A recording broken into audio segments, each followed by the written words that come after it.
કાળઝાળ ગરમીમાં પાણીથી વંચિત ગુજરાત પાગા વિસ્તારના લોકોમાં રોષ. સયાજીબાગ પાણીની ટાંકી ખાતે પહોંચી નોંધાવ્યો વિરોધ. વડોદરા શહેરના ગુજરાત પાગા વિસ્તારમાં પાણીની સમસ્યાને લઈને આજે રહીશોએ વિરોધ નોંધાવ્યો છે. ગુજરાત પાગા ટેકરા વિસ્તારના રહીશો આજે પાણીની ગંભીર સમસ્યાને લઈને વિરોધ પ્રદર્શન કરવા માટે સયાજીબાગ પાણીની ટાંકી ખાતે પહોંચ્યા હતા. સયાજીબાગ પાણીની ટાંકે પહોંચી સ્થાનિક મહિલાઓ અને રહીશોએ તંત્ર સામે ભારે રોષ વ્યક્ત કર્યો હતો અને જણાવ્યું હતું કે પૂરતું અને અશુદ્ધ પાણી ઉપલબ્ધ કરાવવાની માંગણી ઉઠાવી છે. સ્થાનિકોના જણાવ્યા મુજબ ફતેપુરા અસલમ ક્વાર્ટર્સ ખાતે સામે આવેલા વિસ્તારમાં આશરે 55 પરિવારો છેલ્લા 1.5 વર્ષથી પાણીની ગંભીર સમસ્યાનો સામનો કરી રહ્યા છે. વિસ્તારમાં પૂરતું પાણી મળતું નથી અને જે પાણી આવે છે તે પણ અત્યંત દૂષિત હોવાના આક્ષેપ કરવામાં આવ્યા છે. રહીશોના કહ્યા મુજબ ગંદુ પાણી પીવાના કારણે 2 મહિના પહેલાં એક વૃદ્ધનું મોત થયું, જ્યારે અનેક બાળકો અને વડીલોને ઝાડા ઉલટી સહિત વિવિધ બીમારીઓનો ભોગ બન્યા છે. નિયમિત વેરો ભરવા છતાં મૂળભૂત સુવિધા નહીં મળતા સ્થાનિકોમાં ભારે અસંતોષ જોવા મળી રહ્યો છે. સ્થાનિક મહિલાઓએ કોર્પોરેટરો અને તંત્ર સામે નારાજગી વ્યક્ત કરતા જણાવ્યું હતું કે 1 કલાક પાણી આપવાની વાત સ્વીકાર્ય નથી અને પહેલાંની જેમ દિવસમાં 2 વખત શુદ્ધ પાણી આપવામાં આવે. જો તાત્કાલિક સમસ્યાનો ઉકેલ નહીં આવે તો ઉગ્ર આંદોલન અને તોડફોડ કરવાની ચીમકી પણ ઉચ્ચારી છે. અમારા ફતેપુરા ગુજરાત ટેકરા છે, અસલમ ક્વાર્ટર્સના સામે. ત્યાંથી અમારા 55 ઘર છે. ત્યાં 55 ઘરમાં અમને પાણીની તકલીફ છે અને પાણી આવે છે પણ એટલું ગંદુ પાણી આવે છે કારણ કે મોટર વગર તો પાણી આવતું જ નથી. અને હવે જે મોટરમાં આવતું હતું ને એ મોટરથી પણ નહીં ખેંચાતું પાણી. આ બધા પાણી માટે તકલીફ કરે છે. 2 મહિના પહેલાં મારા સસરા એ પાણી પી પીને મરી ગયા. આ બેનની છોકરી જો હમણાં ઝાડા વામી થઈ ગયા છે. બીજા 3-4 બુજુર્ગ જે બીમાર પડીને પથારી લોટ થયા બીમાર થઈ ગયા છે ઉંમરવાળા.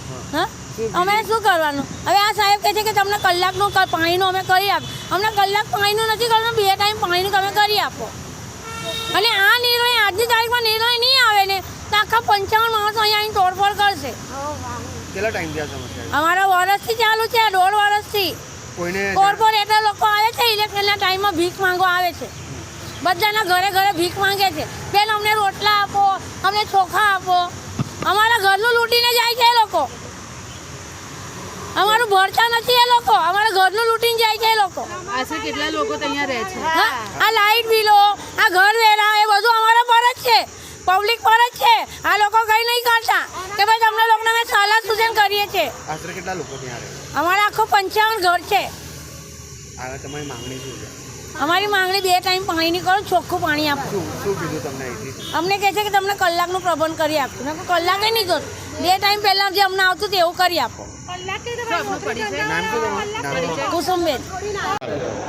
ગુજરાત પાગા કરીને વિસ્તાર છે, ત્યાંના રહીશો છે. આજે પ્રથમ વખત અહીંયા આવ્યા છે.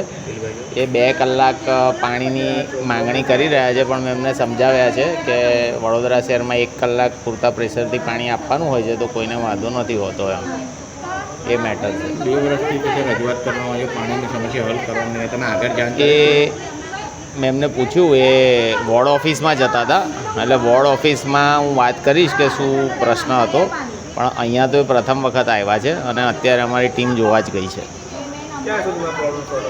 એ તો શું પ્રોબ્લેમ છે એના ઉપર છે. કોઈક નાનો ફોલ્ટ હોય તો 2-3 દિવસમાં નિકાલ આવી જાય, સમજો કે. અને એક્સ્ટ્રીમ આપણે પાણીની લાઈન બદલવી છે એવો જરૂરિયાત ઊભી થઈ તો એનામાં વાર લાગતી હોય છે.